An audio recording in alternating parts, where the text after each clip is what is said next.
All right, everybody, what's up?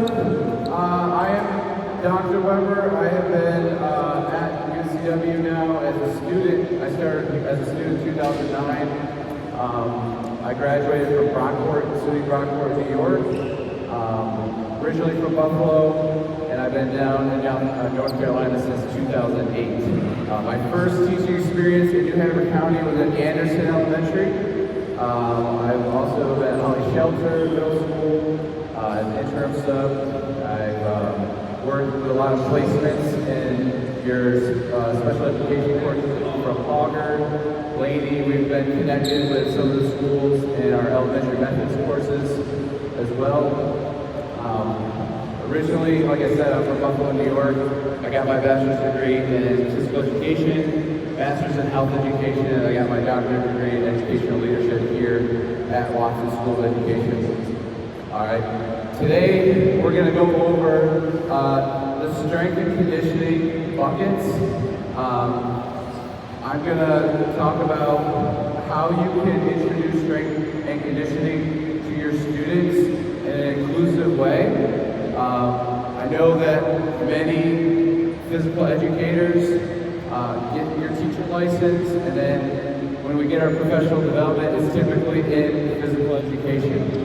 And not a lot of times you'll see physical educators get certifications in strength and conditioning certifications like CSCS or personal training. So what I'm going to teach you today is based off the Mike Boyle method. I have 3 books here: Functional Training for Sports, Functional Training Anatomy, and Advances in Functional Training. So when you hear the word functional, you're like, functional, it must be doing stability ball exercises, probably going like this, right? This is functional, we can call this functional exercise. But functional really means purposeful. A purposeful training. We have a reason or a rationale of why we do what we do when we do it, okay? Who likes to start a class with a tag game? Anybody? Everybody likes to start a tag game? There's a reason why, right? Students are prepped for speed, dynamic movement as soon as they get into class. Nobody wants to be prepped with a tag game as soon as they get into class. We need to prepare our muscles before we use them. What do NFL players do before each football game on the field? Before they start their match, what are they doing? Stretching out, they move the dynamic stretching, then they start simulating the actual football plays, and then they play the game, okay? About 10 or 15 years ago, there was research done on static stretching that showed that it decreased power output. So a lot of people just took static stretching out of the equation and said, we're just not going to static stretch, okay? We know that it's not entirely true. If you follow up static stretching with motor control, dynamic stretching, mobility work, you're going to counteract those negative effects that you might lose if you just stretch with more power. Now obviously if I were to touch my toes and stretch right before I do a vertical jump, that's going to probably hinder my vertical jump. But that's not what I'm telling you to do. Okay? And I'm not going to say that it's coming from me. I'm getting this from actual books and resources. So even though you might not have done this in high school, or maybe you teach strength and conditioning a different way, just be open to the fact that things evolve, things change, and we don't have to make our students do things like back squats, burpees, okay? Things that may have a purpose in your life, but for student athletes who are maybe struggling with back pain, or may have obesity, may live with obesity, those exercises, activities might not be suitable for them, okay? Nowadays you think a push-up would be something simple for a high school student, but when I teach push-up to high school students and we work with Isaac Bear students, we notice that not even 50% of students can complete a full push-up for 5 reps, right? So if we're not getting more than 50 to 80% of our students able to perform a movement, is that movement necessary? Or do we need So, with strength and conditioning, our goal should be to do no harm in the weight room. Do not injure your students, right? That's, obviously self-explanatory. We don't want to injure our students, so we want to set up training to be purposeful and functional. We want to mitigate injuries either on the field, or we want to help them mitigate injuries in real life. We can't prevent injuries. Injuries can't be prevented, okay? The last thing with strength and conditioning, the third goal is to increase performance. So after we're mitigating injuries in the weight room, mitigating injuries outside the weight room, we're also trying to increase performance, obviously, okay? When we demonstrate, demonstrations should happen quickly, should give a front and side view, and if you're not able to properly demonstrate the physical activity, you should have your students do it for you. Because students are going to perform what they see. We know students are visual learners. So if you give a sloppy demonstration, or if you're not able to demonstrate, have one of your students help you with demonstrations, okay? Feedback, always be cueing, always be correcting or giving feedback, okay? Specific feedback is obviously better than general feedback. More feedback is better than less feedback. A lot of times we teach an exercise or a movement and then we just kind of get blank and we just watch our students. So giving our students specific feedback on what they're doing right, and then also giving general praise and just giving motivation techniques as they go through. So the training buckets, okay? Who's heard of the health and fitness, or the health and skill related components of fitness? Okay, you should know these. These are all important components that we should be using when we're teaching strength and conditioning. But there's 10 different components. There's agility, there's coordination, there's balance, muscular strength, muscular endurance, power, okay? Conditioning, or cardiovascular endurance. There's all these different components, but how do we put all these components into manageable pieces of information for our students to understand, but also be able to take into the real life? When high school students get here to UNCW and they go into the weight room, they go from 12th grade to year one as a freshman at our rec center. The first thing they do in the gym, what do you think they do when they get to the rec center? Bench press. I've been sitting like this all day, and I'm going to solidify this position by benching. Okay? What else? Constant sit-ups, crunches, repeated spinal flexion, bicep curls, and then maybe hit the bike for like 30 minutes.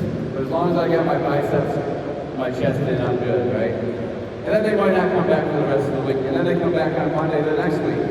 We're going to refer to that same workout.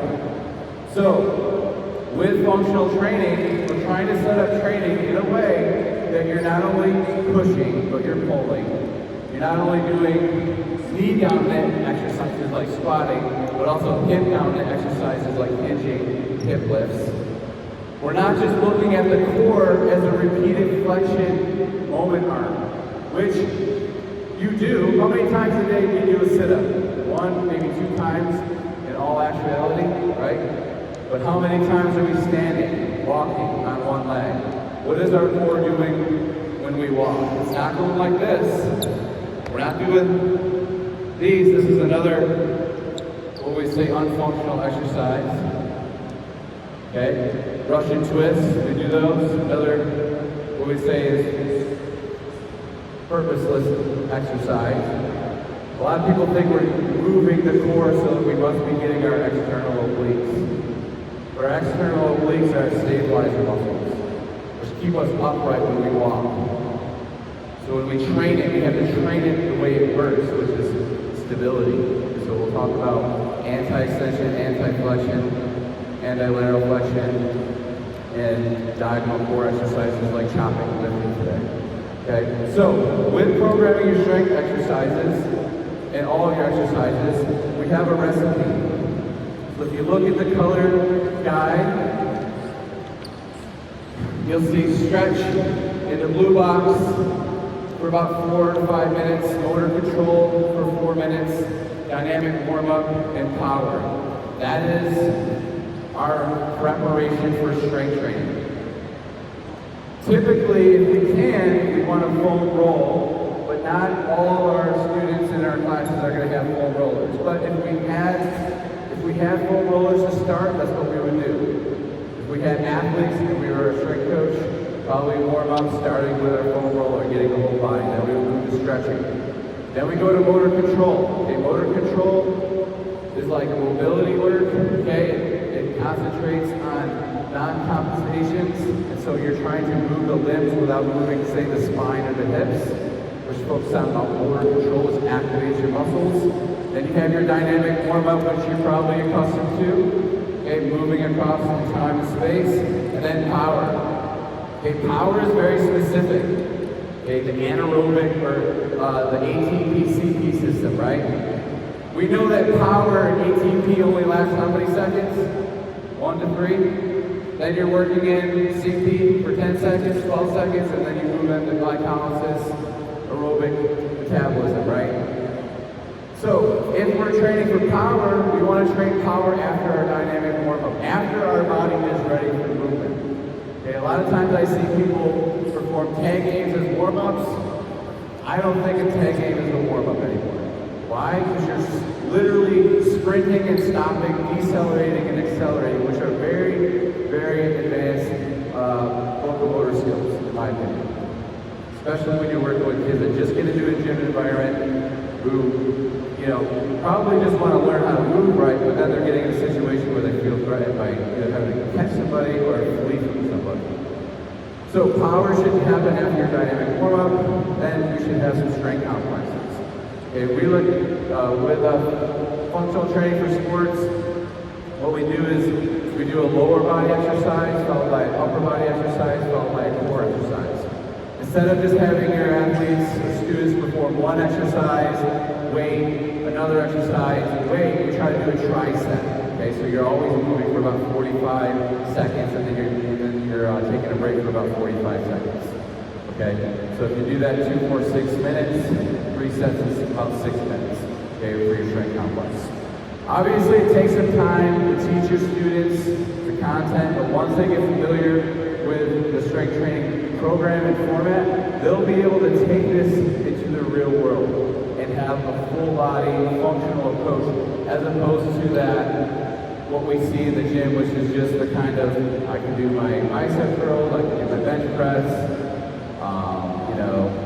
what else do we do? Our tricep extensions. So if we're focusing on these single joint movements, we're leaving so much off the table. So doing something like a pulling motion, right? It's gonna get, arms, forearms, shoulders, back, as opposed to just focusing on a bicep curl in a class. You're gonna get more bang for your buck. So focusing on pushing, pulling, knee dominant and hip dominant exercises. When we get into our strength complex, we're gonna go through a whole body weight workout today. And then with the equipment I have, I'm going to show you how to load the body weight workout. So after the body weight workout, you might say, well, I have equipment, how would I load that specific exercise? And I'll show you how we'll do that today. All right, so after your strength complex, we'll go into your conditioning. Typically you want to start with conditioning because you're probably going to get the heart rate too high. People are going to feel so good that they're going to go probably too hard. We don't want people to take all that sugar they need, like all that glycogen stores they need to do their power and strength exercises. So those are more important, okay? But when it comes to conditioning, 2 ways we can condition. We can do high intensity interval training, tempo runs, or tempo bikes, if you have less than 10 minutes. But if you have more than 10 minutes and you're working with, like, say, 10 to 30 minutes, maybe some zone 2 cardio, right? 55 to 75% of heart rate max, which is our zone 2. If we're above that, it's not as good for our heart as zone 2 because if our heart is beating too fast, the eccentric muscles in the heart actually don't get the blood they need. So you actually want to have zone 2 for heart rate training. We know that heart rate training or cardiovascular training increases HDL, which is good, okay? We also know that it decreases LDL, which is bad, okay? So we always talk about heart health because we know heart disease is the #1 preventable death that we have in our country, and it's mainly due to arterial sclerosis, which is fattening of the veins and arteries, which lead to deprivation of oxygen to your major organs, and that's how most people will die, okay? That's just the facts, okay? When it comes to heart disease, mainly because we're not moving enough, and we're eating too much. And with strength and conditioning, we can control the sugar in our bodies, we can control hormones, mood, we can increase bone and muscle mass when we strength train. And it's really important that our students understand how to strength train when they get to college. Because when I see them in the weight room, it doesn't look like they have an idea of how to program their strength and conditioning program. It looks like everyone is a mimic or a copy of what their friends do or what they see on social media. And we know that social media has a huge and profound impact, right? Whatever the coolest exercise is for the day, everyone's going to try it. You go to PE Central, you go to our physical education resources, we got the challenge game where you throw the ball in that tiny little hole. It's called the Impossible Ball Challenge. You know, could we be focusing on other things? Maybe. I think our students still are missing a lot. Okay? And so with this functional training approach, we'll go ahead and start now. We're going to go through the stretches, the motor control dynamic warm-up. We're going to go through it pretty quick. Okay? I'll have some demonstrators, Tyler and Melissa. I'm going to actually have them come around and check for understanding, give you some cues or some feedback while I'm teaching. With the first exercise, or mobility drill, we're going to start with our exercise called the 90-90. Typically, you see the pigeon stretch, which can be really hard on people's knees and is very unattainable to get into. So how we can get into a hip rotation and hip external rotation and internal rotation stretch is by putting our knees at 90 degrees. So what I want you to do is place your front right leg parallel even with the front of your mat. I want your front knee to make a 90 degree and your back knee to make a 90 degree. Try to get your front foot on the edge of the mat. Same thing with your back knee and back foot. Arms are out like kickstands. We want a back that is straight, chest that is up. Okay, and then we're going to hinge forward.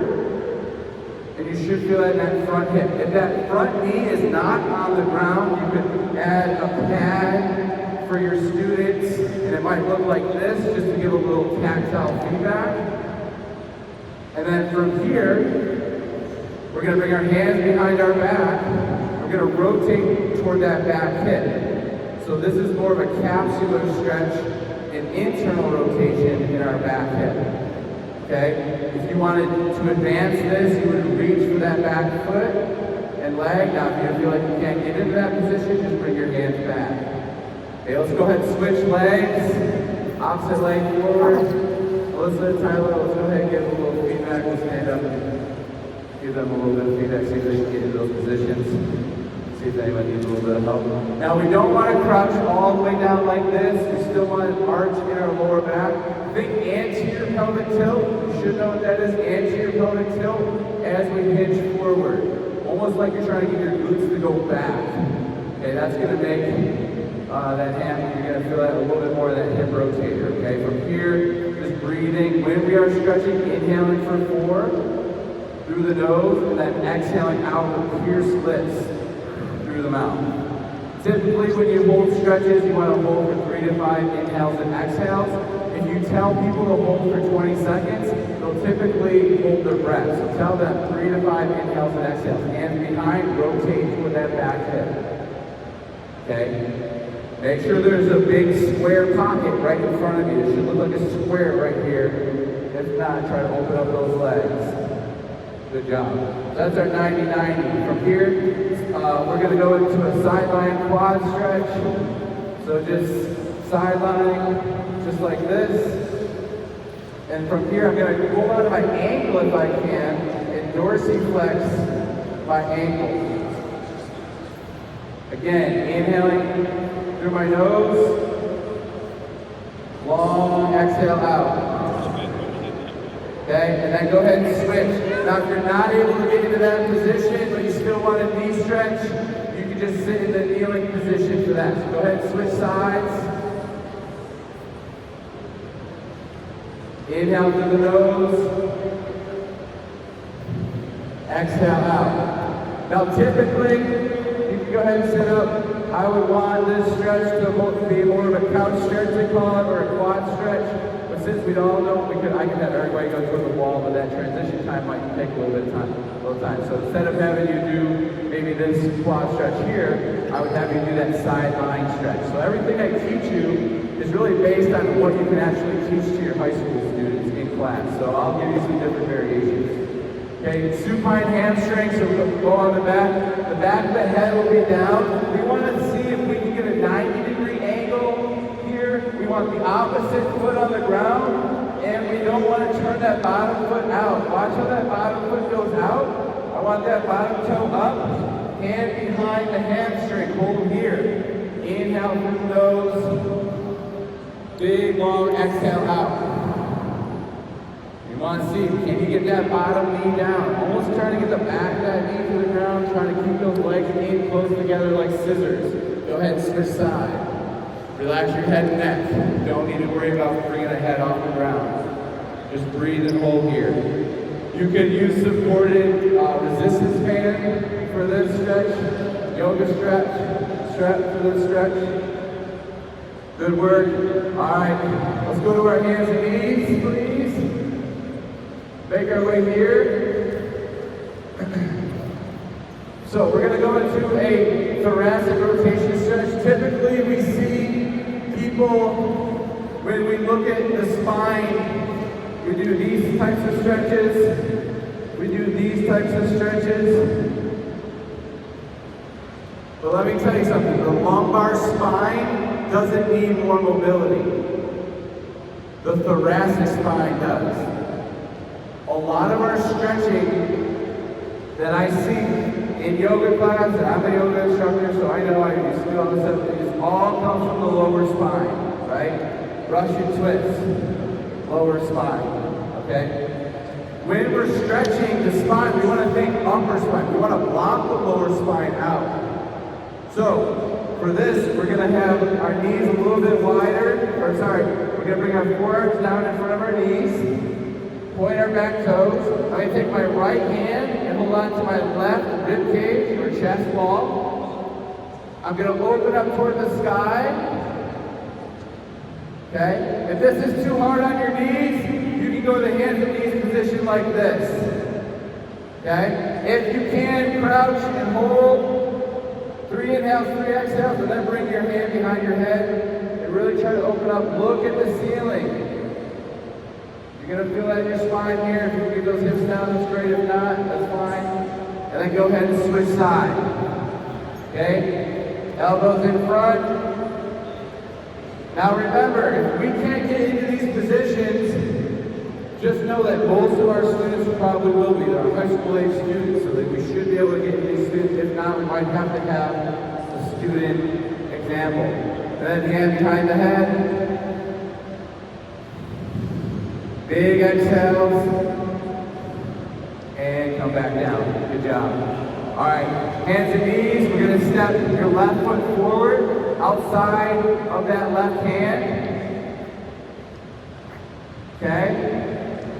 From here, we're going to just rock to the outside of that left leg. You should feel it in your front adductor and your back hip flexor.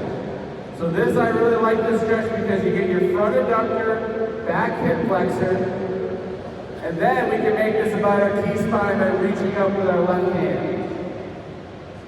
We can make this more of a strength exercise by bringing the back knee off the ground. And hold. And back down, and switch. Okay, right foot forward. Left hand on the inside of that leg. Rocking out. We don't want to go on the outside of that foot. We want that front foot nice and firm. Rocking out, feeling in that front adductor. So if it's hard to get in that squat position because of those adductors, this is a good preparation here. And then left hand down, right hand up. Hold here, look at the ceiling, breathe. And come back down. Last one, I'll show you a demo. Option 1, butterfly stretch for your adductors. Okay, but high school students, look pretty bored when they do the butterfly stretch. So if you want to challenge them and yourself, point the toes together. These are wide. Option 1. Option 2 here, focusing on one side at a time, extending or abducting one leg out. Trying to get the outside of that foot down, back, straight, and rocking forward and back. Again, regress by doing the butterfly. I like our regression right here, butterfly. Go ahead and do the butterfly if this doesn't work. And switch side. About 5 to 8 rocks here. You want that chest up, back straight. Try something that you can do. Try to get the butterfly, but you're not in this one. There we go. All right. So motor control. Has anyone ever heard of FMS, functional movement screens? Great Cook. Okay, functional movement screens is shown that people that fail or do bad on the movement screen typically have a higher injury risk. So if you screen using the FMS, you can actually see where people's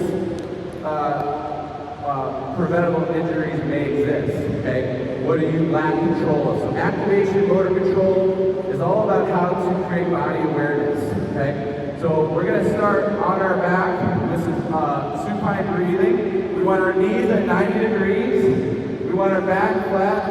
Our glutes are slightly engaged. I want one hand on my stomach and one hand on my chest. For this activation drill, this will be for your diaphragm. One hand on the chest, one hand on the stomach. When we breathe, should we feel like the air is expanding in our stomach, or should it feel like it's expanding in our chest? It should feel like it's expanding in our stomach. So try to inhale, fill the stomach. And then as you exhale, stomach inflates. Your hand is on your chest to make sure that your chest is not the movement. If our chest is breathing for us, that puts us in a sympathetic state, increases stress rates. We know that diaphragmatic belly breathing decreases stress. Why do we want our kids to be stress-free? We know it's high stress in high school. We can teach a little bit of breathing as an activation drill. Now from here, wherever you are, go ahead and exhale out through your mouth. Big exhale. Inhale through your nose, belly rise. Fill it up to the top. Keep inhaling, hold it at the top. Strong exhale. I want you to feel it in your core when you exhale. Pull it all out, up your lips. Feel the abs turn on. Your core of your core is your diaphragm. Your multifidus, your pelvic floor, and your transverse abdominis, okay? That is the 360-degree core. From here, you can go ahead and look at me to start. I'm going to W my arms, so my shoulders are in external rotation. I want to flat back, squeeze the glutes. I want to make sure that my back, my hands, wrists, elbows are on the ground. Some of us are going to look like this with the arms off the ground. If that's your case, what you could do, maybe not your students will have to do this, but if you want to fix this, you can press into isometrically that device. Otherwise, we're going to take an inhale here, squeeze the fist, and then we're going to exhale the arms overhead. But we don't want our ribs to flare and our lower back to go off the ground. So this is what I mean by motor control. Our body is going to want to try to compensate by arching the back, but I'm trying to control my ribs being down. On my exhale, inhale through the nose, exhale. My ribs aren't expanding up. We're going to try 5 to 8 shoulder slides. Go ahead and try that at your own pace.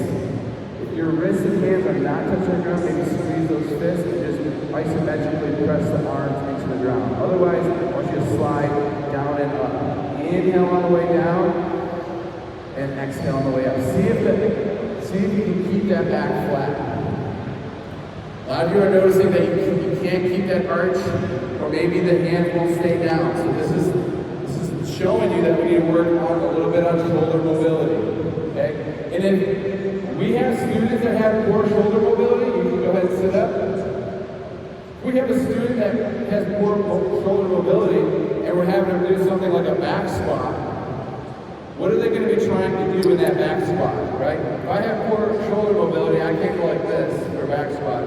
I'm going to go like this. And then that squat is going to look like a back injury, right? Loading the spine forward and back, that's not a squat, that's a hinge, right?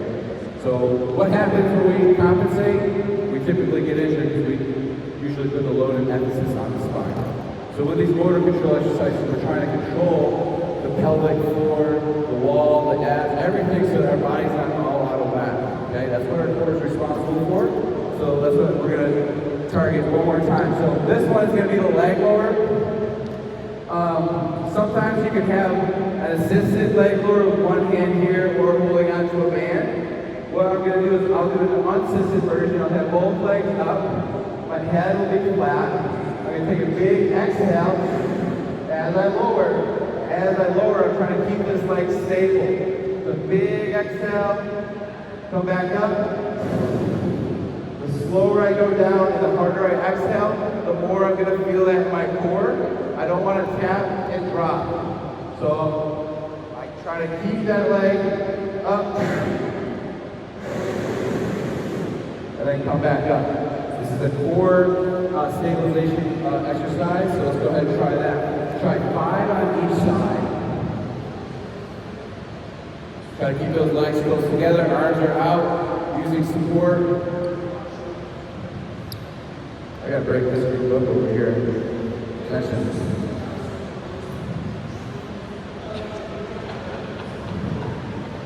You want to support one leg, try to control it on the way down slow. Big exhale out. The more you exhale, the harder it's going to be. Good job. All right. Now from here, we can go into some hip lifts. Okay? Motor control for glutes. We're going to bring those toes up. Arms are out with support. Squeeze the glutes, make a straight line from the shoulders to the knees. We're going to hold 10 seconds. Focus on those glutes contracting. After 10 seconds, come back down. Hold 5, then come back up. I want you again to focus on your exhale here. 10-second holds, 3 reps, 5 seconds of rest. Go ahead and try that. Feet right in front of the knees, so we don't want the knees too wide. Toes are up. Squeeze up, hold for 10 seconds. Try not to arch your back. A lot of times we try to wedge our shoulders underneath our back and we're not actually using our glutes. Make sure our knees are about 90 degrees. Good. When you're ready, we'll make our go to hands and knees. Last motor control, hands and knees. From here, we just be a hip extension. So from here, I'm trying not to arch my back and move my spine when I extend my hip. So again, motor control is trying to control for compensation. So from here, I'm going to extend my hip and then come back down without moving anything else. I'm going to go for 3 reps on each side. Almost like you're pressing the bottom of your foot into the ceiling, holding for about 2 to 3 seconds, and then coming back down. Trying not to use your back and move your shoulders and bring up. Good. Keep that, then switch side. Now I see a lot of us going like this, right? We want to keep our arms straight. Now we can increase the variability here by extending both one arm, one leg, opposite, and hold for 5 to 10 seconds. And then straight line, and then switch. Trying to control for stability here. Try not to let that leg go out, or that arm go out. Toe down. Knees straight. I see a lot of bent knees here. Try to straighten that knee. Head down, and then come back. Good work. You're feeling a little bit warm, I know. That's good. You're slowly progressing. What we're going to do next is we're going to go ahead and push all our mats out to the side wall here for me. We'll have 3 stacks of black mats so that we're not stacking at the same place at the same time.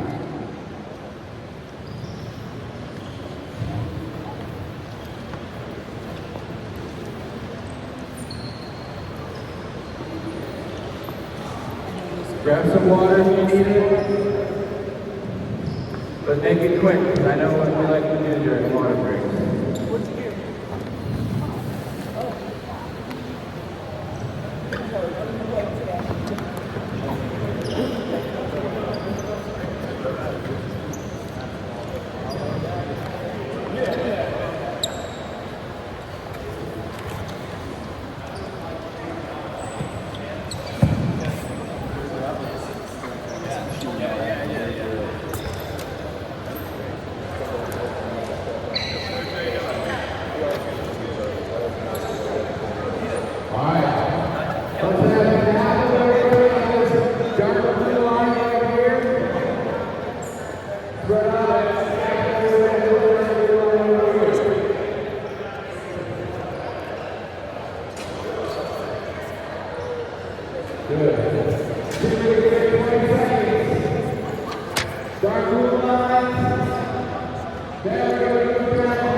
Go that small black line behind you. Yeah, you got it.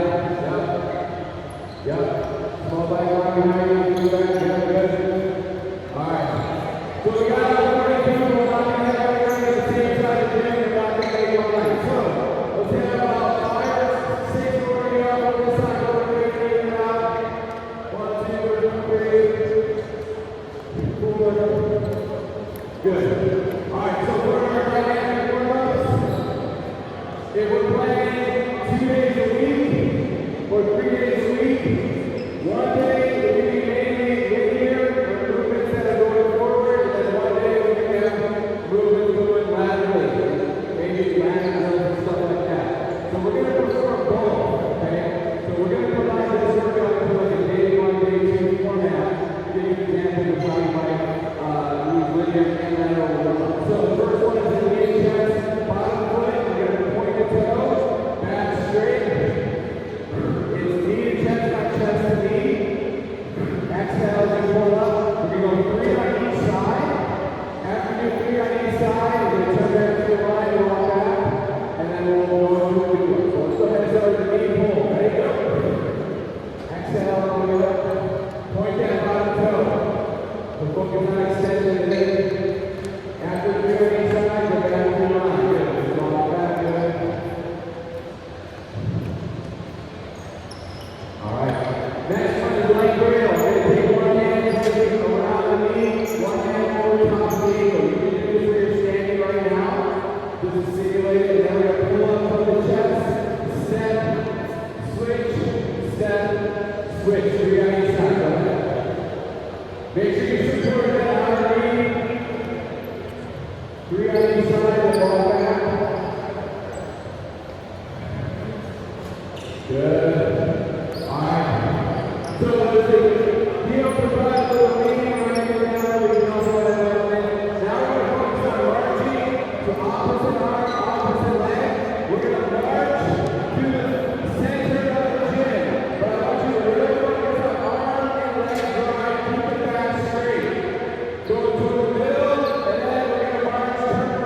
Good job. All right, let's set it up. Wide feet. Okay, we've already started with that here, which is good pretty much good if you've done this squat. We're gonna keep one knee totally straight, one knee will bend, we're gonna drop your head hip while we reach forward and stand back up with 3 reps on each side. Ready to go ahead? Or just hold the stretch for 5 seconds. And then switch. Okay? Good job. Right spot. Now from here, stagger some people on the dirt line in front of you. Some people on the dirt line in front of you. Give yourself a little bit of space. We're going to do right into more power. So now after we're going to from stretch motor control, maybe more. Now we're going to actually use that force and energy and speed. So for a power bodyweight exercise, it's going to be squat jump. Start in squat position, hand arms extended, knees slightly bent. Reach up, land some. We're going to go for 3 to 5 reps. Then we're going to go to the lateral plane. We can set option 1, back to the touching, or you can try to jump and stick the landing for 3 reps on each side. Third exercise is going to be a bear crawl. We'll be hands and knees. Option 1, go on your knees. Option 2, knees on the ground, an inch. And then we're going to go 1, 2, 3, 4 forward, 1, 2, 3, 4 backward. We're going to start with that squat jump. You can regress the squat jump with an air squat, or if you're on the stretch out here, that's fine. Go for 3 to 5 squat jumps. We're going to go for 5 down on each side, and we do 4-step bear crawl. Alright, when I say go, we're going to squat jump. Feet are shoulders apart. Jump up and down again in that ready position. Start in ready position. Ready. And go. 3 squat jumps. Land on the top knees. Try not to have split knee like a landing. And go right into that down. Nice. Stagger. Find some space if you need it. Okay.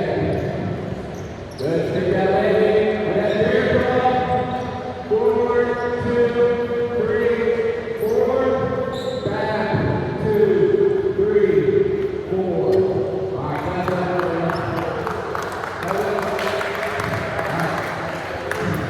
Alright. So, let's move to our strength complex. Alright, so let's have another stagger. You're going to go to the white line, 1 group on the dirt line, 1 group on the thin line. So let's have you're going to stagger to the white line, down to the line, and the thin line. Alright, so now we're going to strength complexes. After a power, we're ready to work for more strength. A lot of times, if you have more than 50 people in the gym, you probably don't have squat reps for stations that will work to be able to get out of the zone. So for our bodyweight workout, our lower body is going to start with the knee bend, the air squat. The air squat, with 2 feet. We can also load that air squat with a kettlebell to increase the variation of air squat. Say phase 2, I might go to a split squat. We're doing an elevated split squat or a 1-leg squat. Okay? Those all have target speeds. The first skill is just a reaching squat. Then we're going to go to a push-up hold. And then we're going to go with a forearm plank or a reverse table hold. Okay, so the first exercise is a reaching squat. If someone has issues with their knees, now maybe they will do a hip down that exercise like a hip lift or a single leg reach where you use your hands and your hips. So first exercise is going to be that squat. Squat, feet about shoulders apart. You're going to reach forward as you squat and then stand back. Go for 8 reps. Ready? Go. Reaching forward, good. Back straight. Trying to have 2 more feet. Once that feels right for you, I'm going to give you not let those knees fall too far in. Good. So we're going to push up and hold. Get that nice, strong, straight line from heel to head, looking down at the measure. We're going to hold 20 seconds here. Here we go, hips up, on the hips, step down, hips up, right out of the back. Bring those knees down, heel back and slowly. Looking down at the knee measure. You want to feel fall in this position. Try not to let those hips step down, right out of the back. And down. Good. All right, that's it. Forearm plank or reverse table. The forearm plank. I'm looking for a straight back, just like I have here. Head down. Perfect. From heel to head here. Nice jog forward. We're not fading in. Hold 10 seconds. 9, 8, 7, 6, 5, 4, 3, 2, and stand up. All right, so that would be strength complex 1. Strength complex 2. So in strength complex 1, I'm going to lean on an exercise. Strength complex 2, I'm going to start with a hip on an exercise. So I'm going to go with my single leg reach, 3 on each side. This is a pre-rep for my single leg deadlift or deadlift in general. So hit down and you're going to reach 3. I want my body to look long, hand, head, foot in line, stand back up. That's our single leg reach. Then we're going to have prone on your stomach. Since we don't have the ability to pull in our gym, we don't have 30 pull bars, we're going to have a machine where we pull. I want to make a rotator cuff here. So I can go swimmer for 20 reps, or I can do prone sliders or swimmers here. So this is all going to get my back of my shoulders without having to use equipment here. So that'll be exercise number 2. For 3, straight leg sit-up. Feet are a little wider. Hand over hand. Up towards the ceiling. Down slow. Okay? Up towards the ceiling. Down slow. Feet are up shoulder apart. You're going to start with our single leg reach. Alright? Feet under the hips. You're going to balance on the left leg. Reach with the right arm. Get long. Stand back up. So 3 to 5 reps on each side.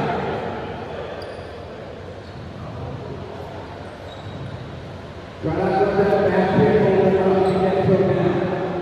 And then switch sides when you're ready. Make sure you have room. If you're here in the picture, you move forward to that white line. Alright, we're making our way first on the over there. Single leg reach. Focusing on upper body, posterior. We can either do shoulder slides, we can go swimmers, or we can go a breaststroke here. All the way to go ahead. We go 10 reps for about 15 seconds.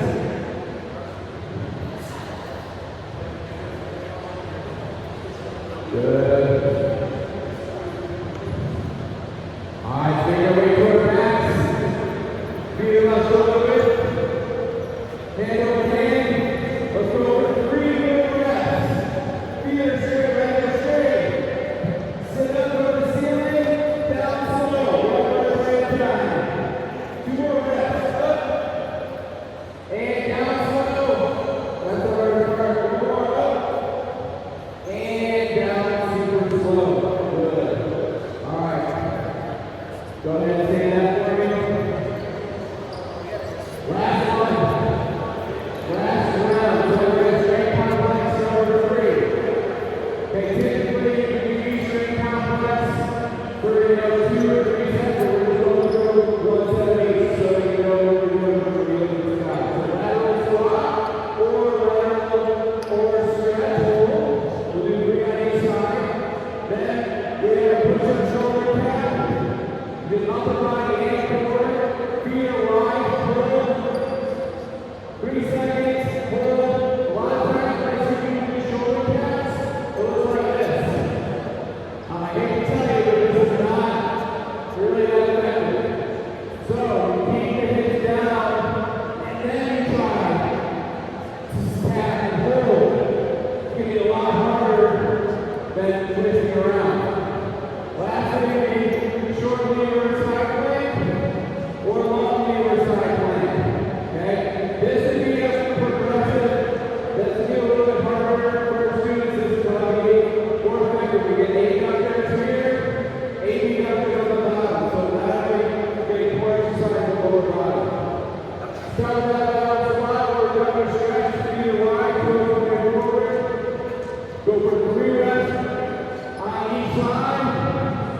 Try to get nice and low. Reach forward here, try that weight. You can put a medicine ball in your hand here, or you can do the whole weight, dumbbell or kettlebell here. Okay? Push up shoulder down, hand shoulder, feet around the shoulder, head down. You're going to tap and roll without moving the hips. We're rolling 3 seconds and then switch. Then 2 reps on each side. Hip down. There you go. Move the hips. Yep. Make it harder by holding longer. Good.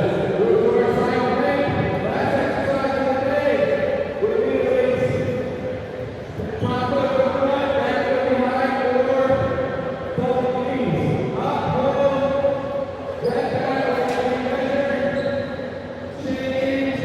Hip up. Switch. Ready. Last one. Hold. Big exhale. Big exhale. All right, everybody ready? Ready. And hopefully your sweat will get back down. All right, we got 3 minutes to close it, so we can just give you 3 more minutes.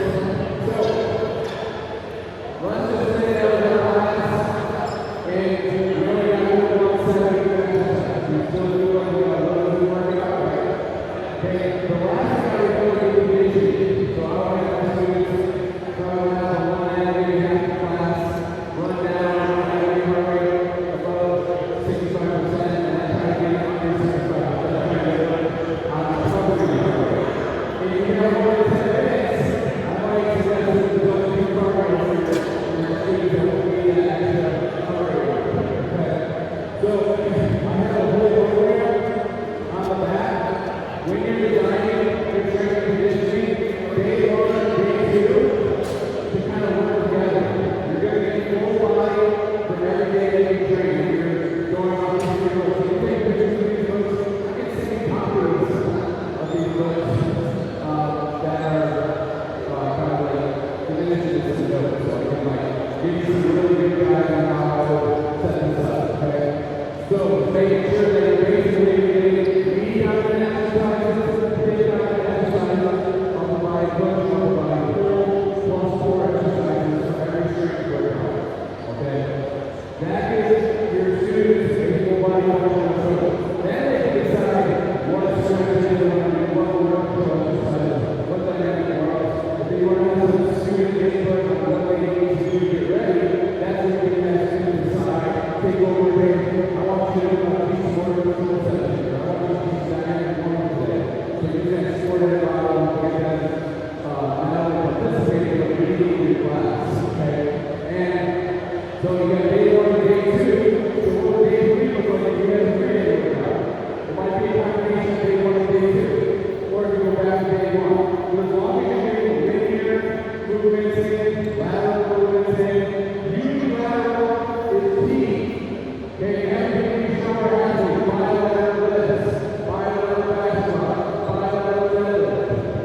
We want to progress in making single leg exercise. When an athlete lands, they usually land on 1 foot. Okay, and they start with a ball, it looks like a single leg deadlift, right? So all these exercises are purposeful. That's why we call them okay. All right, so I have to do.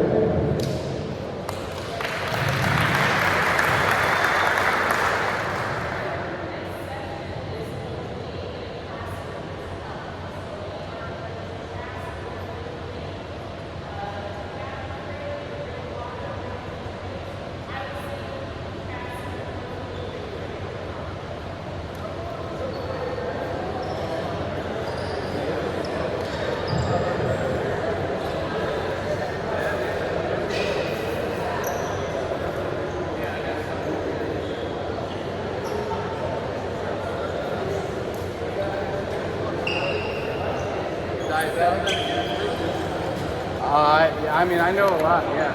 Are they, oh, here we go.